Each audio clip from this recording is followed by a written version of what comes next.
We are on the fourth line, Testament Aleph. We're discussing the machlokes between the Tanakama and Rabbi Meir. Tanakama says that you need 23 judges. Rabbi Meir says that 3 judges are enough. And the case is where a man accuses his wife of not being a virgin at the time of marriage, of committing infidelity, etc. And we have to understand why they would hold 23 and why Rabbi Meir would say that 3 is enough. Clearly it's a machlokes of some sorts in whether it's dinei nefashos if you hold 23 or it's dinei mamanos if you hold 3. Now, if in fact she did commit adultery, she would lose her ksuva, she would die, etc. So let's see what the machlokes is. We've given numerous answers. Now we pick up with another answer. Ravina says, what's the case? So the husband brings 3 or more witnesses, because you need at least 2. So there's no chiddush if one of the 2 is a karov apostle. Well, let's say you have 3 or more witnesses, and 1 or more of them are karov apostles, either to each other or to the husband or the wife. So what's the problem? And they argue with the plukta of Rabbi Yossi and Rabbi within Rabbi Akiva. Tanan, what does Rabbi Akiva say? Rabbi Akiva Omer, Lo bashlishi alahachmir alav lasos dino kayotze ba'ilu. What does the pasuk say? Api shnayim edim o shlosh edim. So obvious question is, what do you got to tell me, 2 or 3? If 2 is enough, then 3 is enough. So Rabbi Akiva holds that the reason that it says 3 is because we're machmir by the 3rd as well. It means, what could you argue? You could argue that once you have 2, so you don't need the 3rd guy. So if he lies, if he's pasul, if he does something wrong, we're just going to ignore him. Says Rabbi Akiva, we're machmir, and we give him the same din. As Rashi explains, if they're found to be edim zomim, if they're found to be lying, so even though the 3rd guy can argue, well, even without me, they were lying, and even without me, they would have been punished. Even without me, the testimony would have been good had it been accepted. We say, too bad, you were part of them, and therefore, even though you are the 3rd, we're going to count you as part of the original 2, and all 3 of you are going to be found as edim zomim, and if you're supposed to be killed or you're supposed to be punished, you're going to be punished as well. That's lahachmir alav. Imkain ana shakasav es hanitpal la'over avera over avera. Therefore, you see that the pasuk in the Torah punishes the 3rd aid, who's tafel, because they don't really need him, as if he actually was one of the first 2. And therefore, we're going to punish him. And therefore, kal vachomer, if we punish a 3rd party who's really not one of the main 2, so too by a mitzvah, even if you're not one of the main guys doing the mitzvah, you'll get schar alachas v'kama for being involved, for being an accessory to a mitzvah. That's Rabbi Akiva. Then Rabbi Akiva says something else. Not only does a 3rd guy get included in the group in order to go ahead and be considered to be an eid zomim, the 3rd guy is also included in the group in order to ruin the entire group.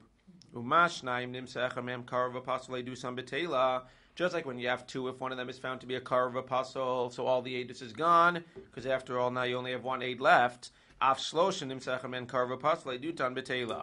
Even if you have 3, if one of them is found to be a karov apostle, all of the edus is betela. Even though one could argue in svara, throw out that one guy, you still have 2 good witnesses. No, they become a group, and once is pasul, they're all pasul. Says, how do you know even 100? Talmud lomar edim. From the word edim, you see, says Rabbi Akiva, that even if you have 100 edim, and one of them is found to be pasul, you can throw out the entire group, and unless you have another group of edim who say that this person did something wrong, we have no testimony that he did anything wrong. Could you just contextualize this? Are the people coming independently and giving testimony independently, or are these 3 standing up in front of the judge together? Like I'm just not seemingly they're coming together. If they were coming separately, then they would be 2 different groups of edim, and if there were 2 different groups of edim, so then Einachanami, they would be separate groups.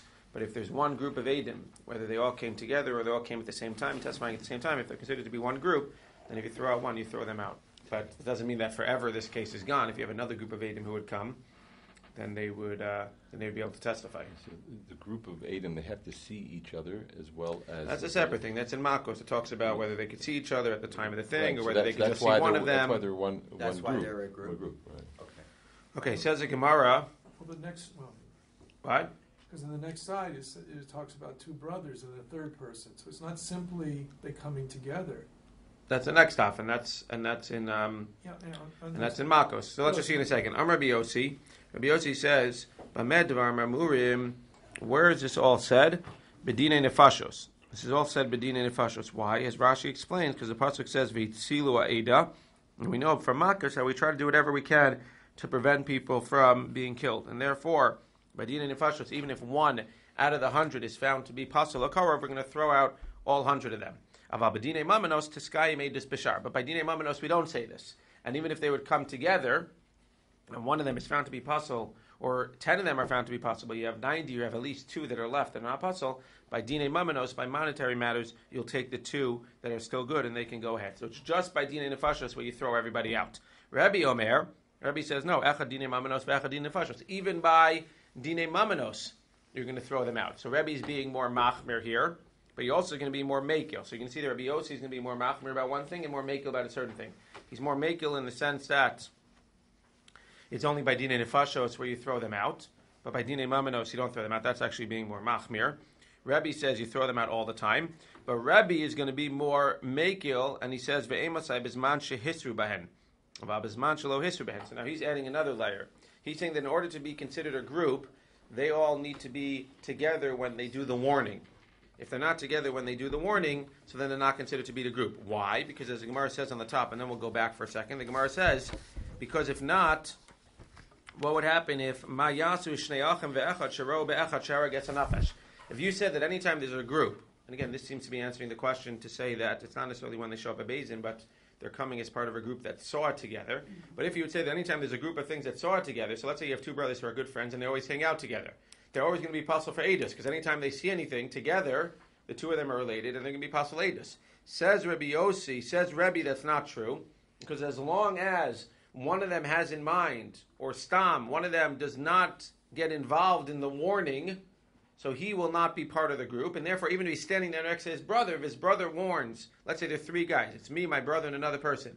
So the other person and my brother warn, I stick and I say quiet, because I know that if I warn as well, we're all gone, because then I'm related to my brother and we can't testify. So if I'm quiet and I'm standing there, so Lamaisa, we're going to pretend that I wasn't actually there. It'll be my brother and the other guy, and they'll be able to go ahead and testify. So again, in certain senses, Rebbe is more machmir, or we could say he's actually more makil. If you want to really say it, he's more makil twice. Because on one end, he's saying that by dine nefashos, we also throw everybody out. By dine mamanos, we also throw everybody out. And not only that, by dine nefashos, where we throw people out, it would be only if bisman shehisru behen. When we're talking about throwing them out, it's only bisman shehisru behen. Let me just think this out a second. 1 second. No, so that would be, again, that's why I said it's one case of machmir and one case of mekil. He's mekil in the sense that we throw everybody out, but he's machmir in the sense that we don't throw everybody out unless everybody was included in the thing. But if you excused yourself, then we don't throw everybody out. That's a chumrah, right? Because according to Rabbi Yossi, it's only by dine nefashos.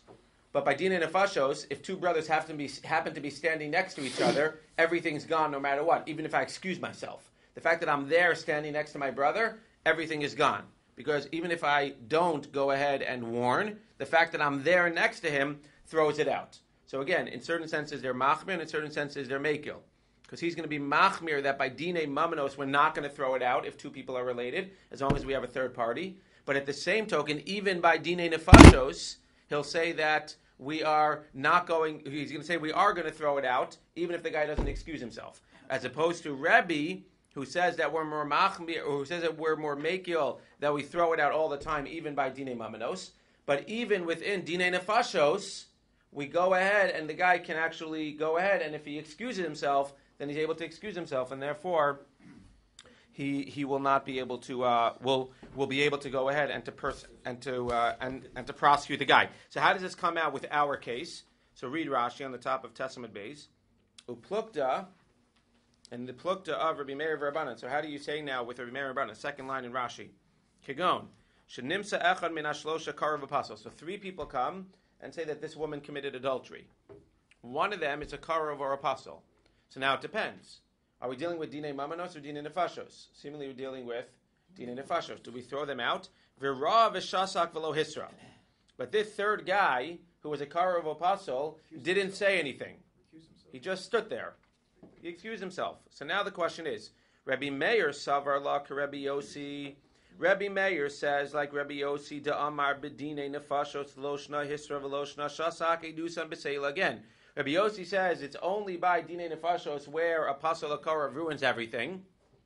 But at the end of the day, he ruins everything, even if he doesn't excuse himself. He ruins everything regardless, even if he excuses himself. He ruins everything. Therefore what? Rabbi Meir says he ruins everything just by being there. If he ruins everything just by being there, what does this become a case of? It's no longer a case of dine nefashos. Now it's a case of dine mamenos. By dine mamenos, so the guy doesn't ruin everything by being there. Therefore it becomes a case of dine mamenos, and therefore you have shlosha. However, v'Rabbanan savrei to Rabbi. Rabbanan say like Rabbi, who says what? That it's by dine nefashos and dine mamenos, but he would say that if the guy is quiet, then you go ahead and you have the other two, and therefore you kill him. So again, the Rabban on the Tanakh says that you need 23 in this case. What's the case? Just to paint it again, make sure we're clear. The case is where you have the husband bring 3 edim that his wife committed adultery. 2 of the edim are brothers. So what's the pshat here? So Tanakh says you still need 23. It's still a case of dine nefashos. Why it's a case of dine nefashos? Because the Tanakh holds like Rabbi, and the fact that this guy was quiet, he excused himself, and therefore, Lamaisa, he's gone. You have 2 witnesses who saw her commit adultery, and it's going to be a case of dine nefashos. We can listen to those 2 witnesses, and we're going to try her, and she can get the death penalty.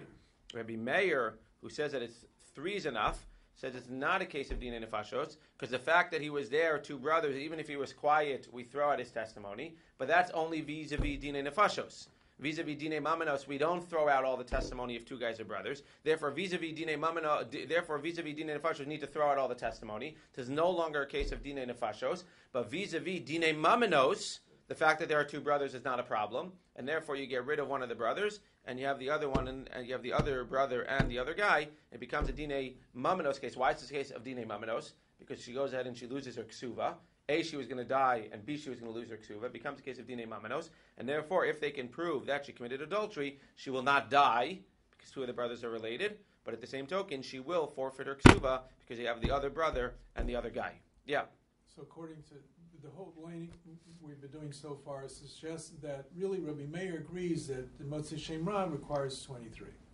Okay. And only because of the circumstances that we're dealing with do we lower it down to 3. But here we're saying that the circumstances that we're dealing with, it's a regular case of 23. The way he's learning this case is a regular case of 23, right? Yeah, that Rabbi Meir would agree it's always 23, but because X, Y, or Z has happened, it now becomes dine mamenos. Right. But he would agree that if it was a case of dine nefashos, it would have been 23. Yeah, so... Correct. Okay. One more question. There's a gap in my knowledge. First of all, you seem to be suggesting that apart from the witnesses being related to the accused or to the accuser, They can't be related to each other. they can't be related to each other. So that's true. Same level of I hope so. That's what Rashi says, yeah. Okay, because I wasn't clear on that. Now we got bigger problems, because... And then the second thing is, if the court is supposed to inquire very, very carefully, then and they know a third person was there, how could they not question him? It's not a matter of not questioning him. The question is whether he, the aide himself, got involved at the time. When I talk about questioning him, we're talking about whether he was involved in the warning. If I'm standing there with my brother and I see a woman about to commit adultery, so I have a choice. If I know the halacha, if I don't know the halacha, obviously I'm just going to do whatever I do. But if I know the halacha, then I know that I have a choice that either I can be involved in the warning with my brother and then basically everything that happens now we're pasul, or one of us can step aside and say, you know what, if we both go ahead and warn now, we're going to be pasul. So I'm going to step aside. You go ahead with the third guy who's there. You guys warn her. You be the edim. I'm excluding myself from the case. According to the other opinion, I'm not even allowed to do that. I can't exclude myself from the case. And once I'm there, and there's nothing I can do. And even if I step aside, and even if I don't warn, and I'm not involved at all, the fact that I'm there with my brother, Lamaisa, that's going to be a problem. Now, could I go home and walk away before the whole thing happens? Yeah, of course. But we're talking about when you were there together. The case in Makos, I believe, is when you see somebody kill somebody else. So you were there. You were both looking at it. So the fact that you were both there, is that going to be a problem or not? That's the machlokes. If you actively get involved, or even if you don't actively get involved, that's the other opinion that it's still going to be a problem. So the Gemara. Yeah? Rabbi Yossi, Be'iba Yisema, Kigon Shehistruba Acherim, Lo Histruba Edim. So now we have another case. Now the question also becomes, another question in Din is, when we talk about giving hasra, we always talk about giving warning. Who needs to give the warning? Does it have to be the Edim themselves who give the warning? Or can it be that the two of you give the warning not to commit adultery, and then two other people are the one who witnessed the adultery? Maybe we're all standing there together, or maybe you gave the asra, and then 10 minutes later, I saw the act going. Can we mix the two edim? Maybe basically you have 4 edim. Or does it need to be dafka, the 2 edim have to give the asra and witness the act? So the question is, over here, that's what happened here.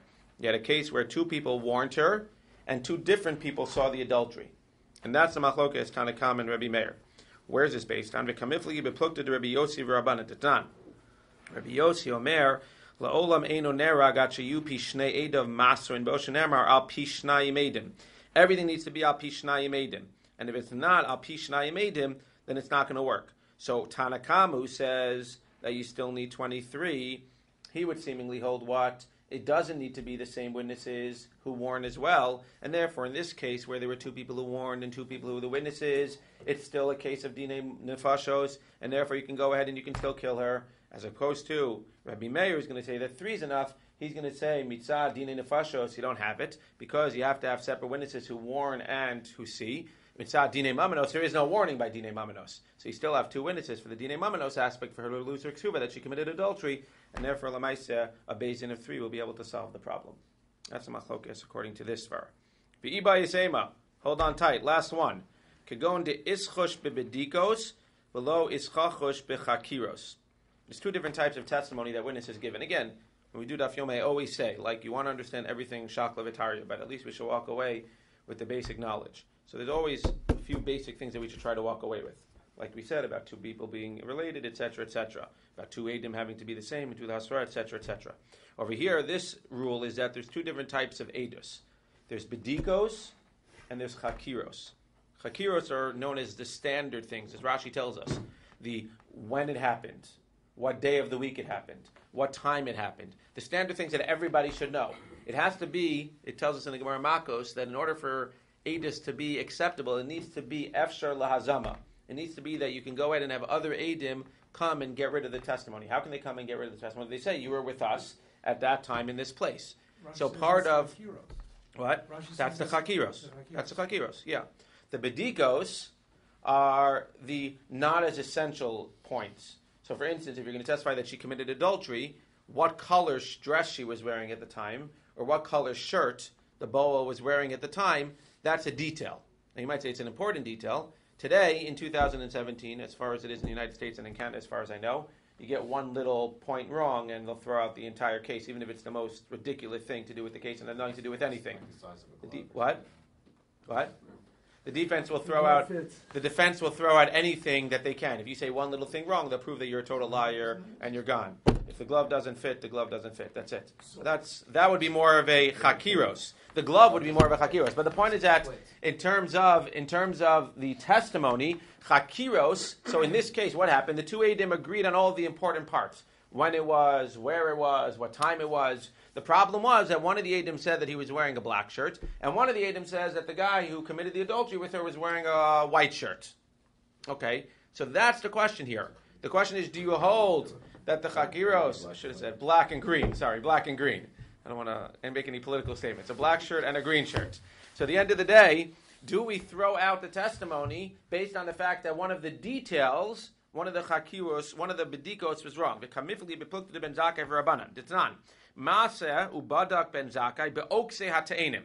So ben zakai clearly felt that even the bedikos are important, because there was once a case where there was a murder, and he checked and he asked the witnesses how thick or thin were the figs by the tree that the guy got killed. Definitely not a essential question, a secondary question, yet he threw it out. So again, if you hold like Tanakama, so Tanakama says you need 23 in this case, would say what? We don't care if you don't know all of the details, and as long as the edim agree on the major stuff, it's still a case of dinei nefashos, and therefore Lamaisa, this is still a case of 23. Rabbi Meir would hold like Ben Azai, who says what? Who says that over here, since they didn't agree on the color of the shirt, we throw out all of the testimony in terms of dinei nefashos, and therefore it becomes a case of dinei mamanos at the most. Amar of Yosef, new topic, Testament base. Hevi abal edim shezinsa, v'hevi ya'av edim ve'zimun le'edi abal, edi abal ne'ragim ve'mishalmin mamon. Chazav hevi abal edim ve'zim le'edi av ne'ragim ve'mishalmin mamon le'zeh nefashos zeh. What's the case of edim zomin? Again, as we said, if you have two edim and then two other edim come and say, you lied, you were with us, so the original edim are punished and they get whatever penalty they try to impose by lying. So in this case, you have two edim who the Baal brings, who says that the woman committed adultery. What are they trying to do? Two things. They're trying to get her killed with their testimony, and they're trying for her to lose her ksuva. Okay. V'hevi ha'av edim ve'zimum le'edei habal. The av comes and is mezim ve'edei habal. Edei habal are neheragin. Why are they killed? Because they tried to get the woman to get killed. Ve'ein mishalmin mamon. Why don't they pay money to her family? Because there's a halacha that is kim le b'derabamine. You go ahead and you take the greater of the two. Since they tried to have her die and lose her ksuva, they're only going to get the punishment of dying. Now the Baal brings edim and says that the edei ha'av were wrong. What did the edei ha'av try doing? Who did they try getting killed? The edei ha'av tried getting the original witnesses killed. And what else did they try doing? They tried getting the Baal to pay the ksuva. Edei ha'av ne'ragin u'mishalmin. They got to do both. Why is it not a case of kim le b'derabamine? Mamon lizeh nefashos zeh. Another interesting rule. When we say kim le b'derabamine, it's only when the person or the subject is the same for both.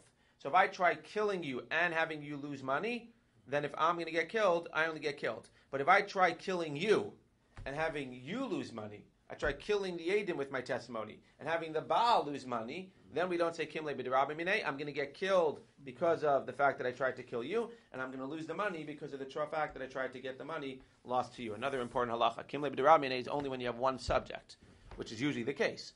But if it's two different subjects, then we don't say kim le b'derabamine and you get killed, and you're going to lose the money. For Amar of Yosef, last case, or second to last case, Ploni rivo la'anso. There's a lot of important klalim here in this daf. Ploni rivo la'anso. If I testify that another man raped me against my will, so he gets the death penalty. Hu va'acher mitztaf el hargo. Interesting. This is another thing. We always think that you're no geh b'davar. I can be one of the two witnesses. If there was another witness there, me and the other witness can go ahead and testify that this guy raped me against my will. If I testify, however, lirtzono, he raped me, but it was not against my will. It was consensual. Rashahu, I become a Rasha because I'm basically saying that I did an Aveira. V'atorah amra al tashed Rasha aid. And we know that a Rasha can't be an aid. Therefore, we're going to throw out my testimony, even if there's another aid that was there. That's Rav Yosef. Rav Amar, no. Adam karav eitzel atzmo. I can't testify about myself. Ve'ein adam eitzim atzmo Rasha. And I can't make myself a Rasha. So it comes out fascinating. According to the first opinion, if I testify that it was willingly, we throw out my aid just because I'm a Rasha, and therefore I can't testify about the other guy, and everything's in the garbage. Nothing happens to him, and nothing will happen to me, unless there were two other aidim. However, according to the second opinion, I can't make myself a Rasha. So when I say that he went ahead and he was with me together willingly, as Rashi explains, we say an important rule of palginan dibura. Palag means to split. We split up my words. The fact that I say he was with me, we listen to. And we basically assume that he was with me against my will. The fact that I say willingly, which indicts myself, which says that I'm a Rasha, we don't listen to. We throw that part out. and therefore my testimony along with another aide can go ahead and punish this guy, and I'm not considered to be a Rasha because we don't believe the part of my testimony that makes me into a Rasha. It's a fascinating shot. That's what Rava says. If it's willingly, you're going to get killed and the other going to get killed. But I'm not getting killed because the only reason that I would get killed is if we have two witnesses who say that it was willingly. We don't have two witnesses that it was willingly. We have two witnesses that he did it willingly. We don't have two witnesses that I did it willingly. Two witnesses that he did it willingly are me and you. There's only one witness that I did it willingly, you. Because I'm the other witness, and I can't testify about myself, and I can't make myself a Rasha. So I can't testify about myself to punish myself, and I can't make myself a Rasha to make me puzzled to testify about you. Therefore, you'll end up dying, and I'll end up home and happy. He's not testifying that he didn't do it. He's testifying only. His testifying is that it happened to me. Whether it was free will. It happened, but we're throwing out the part whether it's free will or not, and we're saying it was be'ones. Amar Rava, similarly, last case, Ploni Baal Ishti. If somebody says that Ploni Baal Ishti, my wife had an affair with that man, Hu va'acher mitztarfin lahargo. Then me and another person, if I say my wife had an affair with that man, then me and you, who are both testifying, can go ahead to get her killed. Avalo laharga. We can't get her killed, only to get him killed. Why? My kamashmalan de mifalgina b'dibura.